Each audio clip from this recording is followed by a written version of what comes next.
Fyrirsætt nummer 4, þar ég með að vísi.is, þetta áhugavert. Hefja frumkvæðis athugun á heilsugæslunni. Það persónuvernd sem hefur ákveðið að hefja einhvers konar rannsókn á heilsugæslunni eða frumkvæðis athugun vegna kvartana með vinnslu persónuupplýsinga á sameiginlegum sjúkraskrárkerfum heilsugæslu höfuðborgarsvæðisins og þetta nefnilega áhugavert mál í ljósi fyrri frétta sambærilegra. Núna verið að tala um það sko læknir samgöngustofu hafi haft sem sagt aðgang að sjúkraskýrslum á heilsugæslunni og það sé í krafti þess að hann sé að kanna heilsufar flugmanna og eitthvað svona en persónuvernd kemst að því að það er allt og langt gengið. Læknirinn megi kannski kalla eftir ákveðnum gögnum ákveðna menn en að hafa bara opin aðgang í heilsufarsupplýsingar allra sé allt of langt gengið og ég sá hana forstjóra persónuverndar í fréttunum í gær þar sem hún sagði að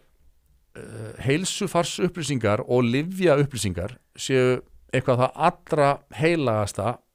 sem þegar kemur að persónuverndarmálum og það megi alls ekki ganga svona fjálglega þessi gögn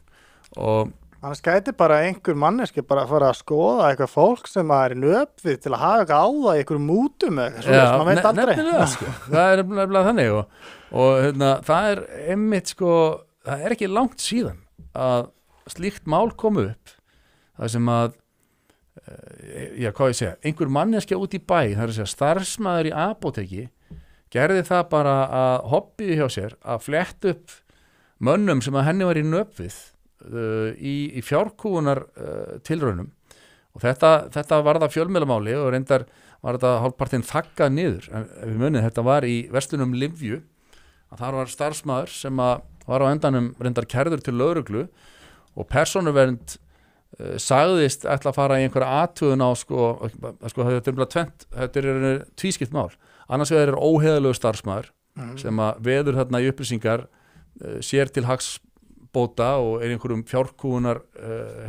æfingum sem að var reyndar að annari lögreglurannsókn en það er annar mál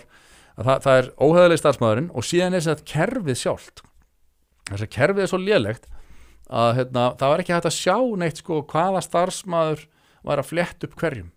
það er bara tölvukerfið var það lélegt að og landlæknisembætti sem að bera ábyrgð á þessari lyfjagátt bera náttúrulega ábyrgð á því að tölvukerfið sé betur en það þannig að maður hefði haldið að þeir myndu fara í það mál að skoða sjáðu gamla frétt persónuvernd hefur til skoðunar upplýsingar tveggja einstaklinga þetta er reyndar ekki sama máli og ég var að tala um en það er rætt í þessari sömu frétt það er nefnilega persónuvernd hefur til meðferðar eitt kvörtunarmáli var þar uppflettingar starfsmannsliðverslunar upplýsingum 2 einstaklingar í lyfjagátt og síðan kemur neðar í þessu Vísir greindi frá því í gær að fyrrverandi starfsmaður Lyfju hefði verið kærður til lögreglu fyrir tilefnis þessar uppflettingar í lyfjagátt haustið 2021 Morgunblaðið sagðist þá hafa gögn sem sýndu að starfsmaðurinn hefði flett upp upplýsingum þjóðþekkta einstaklinga þannig að og þarna stóð á sínum tíma að persónuvernd hefði farið fram á að fá þetta upplýsingar nánar tiltekið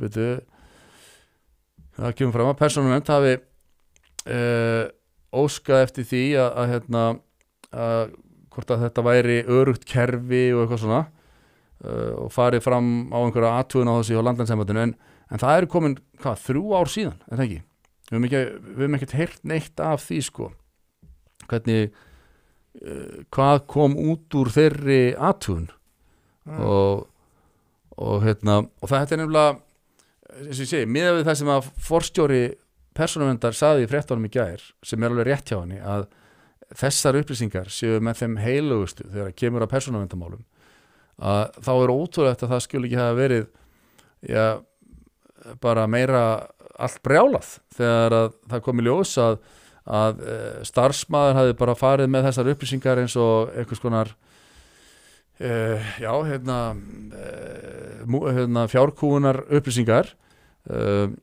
þetta er bara hneykslismál þetta er stóra lyfjagáttar hneykslið má kalla það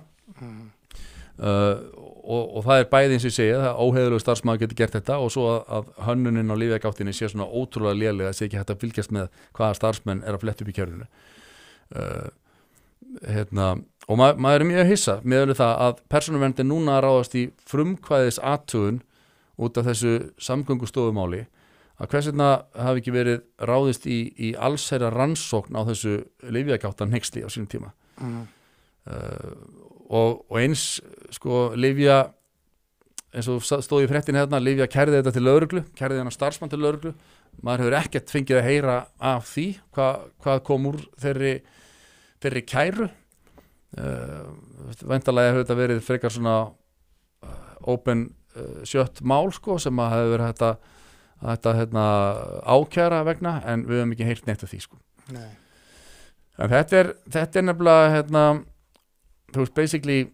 sami skandallinn nema bara öllu verri í fyrraskiptið og þá bara var þetta einhvern veginn þagga niður en það verður fróðlegt að sjá í ljósi þess að persónuvernd telur þessar upplýsingar jafn heilagar og þær í raun og veru eru hvort að við fáum á endanum að heyra eitthvað meira af þessu bara graf alvarlega máli, svo má segja